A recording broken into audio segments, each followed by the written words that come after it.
So with your basic animalistic requirements taken care of, you can feed yourself, you can water yourself, you can shelter yourself, you can clean yourself, you can fix boo-boos, and you're not going to get eaten by a hungry raccoon in the middle of the night because you had a robust KD meal in your tent.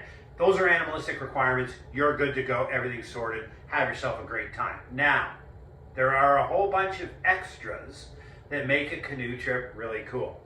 We love sitting around the campfire at night, telling war stories, putting our helmets on, you know, all that. It's a lot of fun, but I like this Helionox chair. It weighs like a pound, but it sits right low to the ground because after a couple of hot toddies, I'm going to want to stay pretty low to the ground because my balance is going to be slightly off. Bring yourself a chair. This serves as a perfectly good chair, which lightweight, this is all that I bring.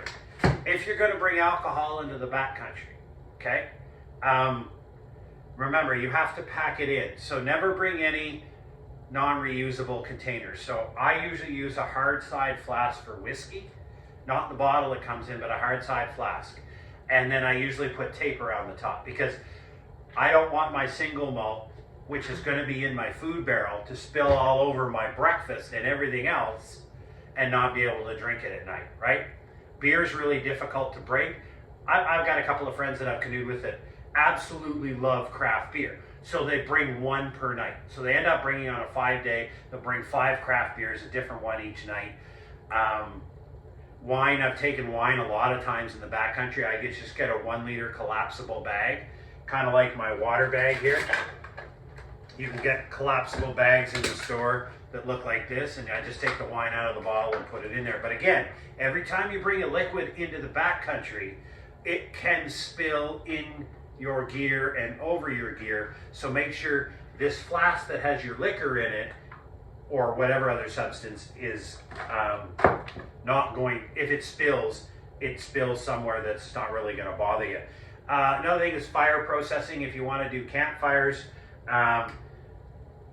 this is my favorite saw, my second favorite saw, Banco saw.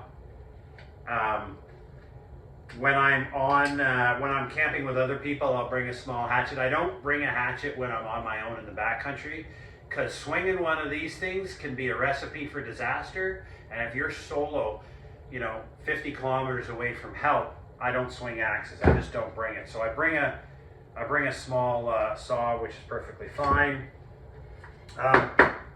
You're going to have to go number 2. You're going to need a poop kit, right? Call it whatever you want to. It's got hand sanitizer, it's got some wipes, and it's got some TP in it. You're going to need a trowel of some type.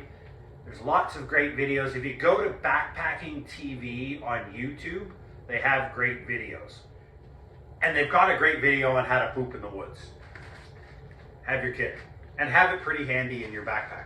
But it's something that you have to consider because gonna have to need that, right? So other things that you may want is a flashlight. Now there's so many different ways of having flashlights in the backcountry. You're probably gonna have your cell phone with you. I bring mine everywhere because it's not only this filming, but it's other things. So people are familiar with mini mag lights. This is very popular, 2 AA batteries, little holder, great little flashlight. I use a small, compact, rechargeable flashlight. I use a small, compact, rechargeable headlight. This is a Biotite 250. I don't need more lumens than that. That's perfectly fine. It's really ultralight and fits on my head. My power profile in the woods is rechargeable. I don't bring anything in the backcountry that needs batteries. The reason being is I bring power banks into the backcountry. One of them's powering the phone right now. And these power banks and solar panels recharge my batteries. Now you can have something as small as this Goal Zero here, which it holds about 0.6 of a charge for a modern cell phone. It used to charge the old ones fully, but 0.6. I use these power banks that have the built-in solar panel. They're like 36 bucks off Amazon. These things will hold 6 charges for a modern cell phone, which is a pretty good deal.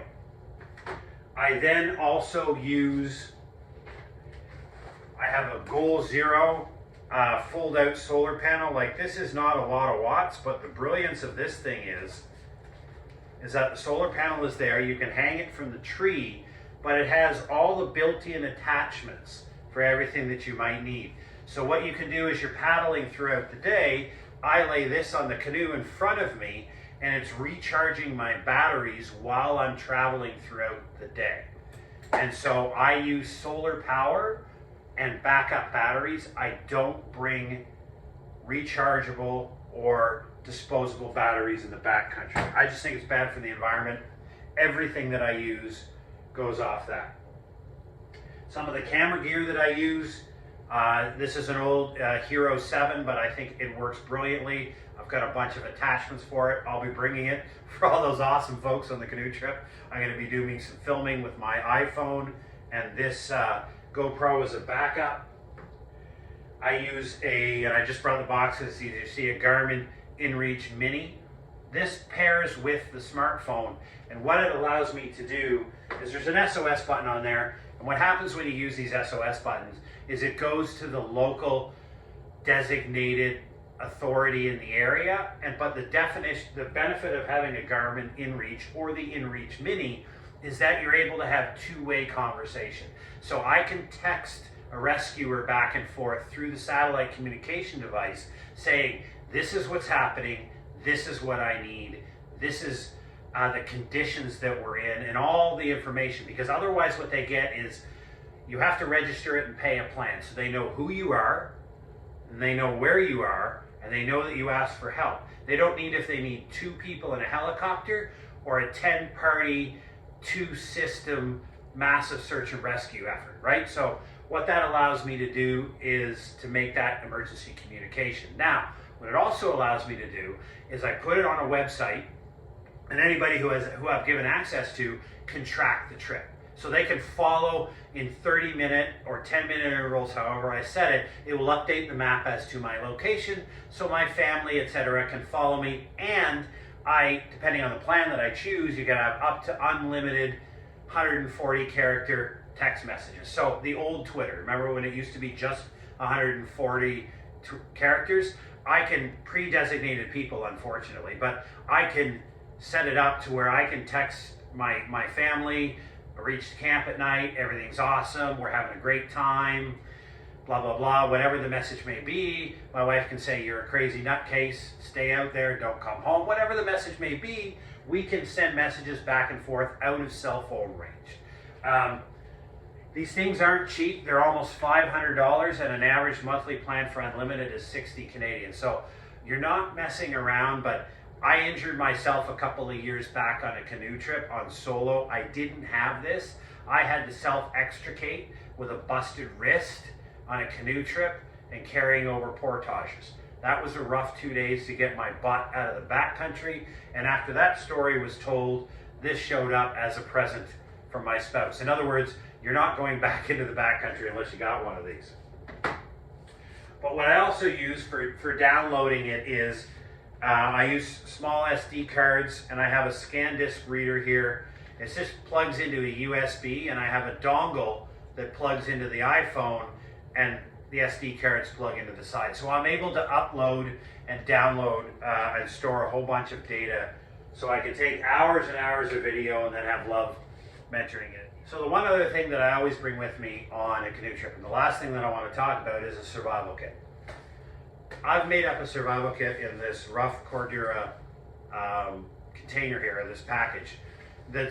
What's in here, I can survive in the backcountry for a reasonable amount of time until I can activate a device or get rescue. A survival kit is really important. It's only good to you if you keep it on your person, right?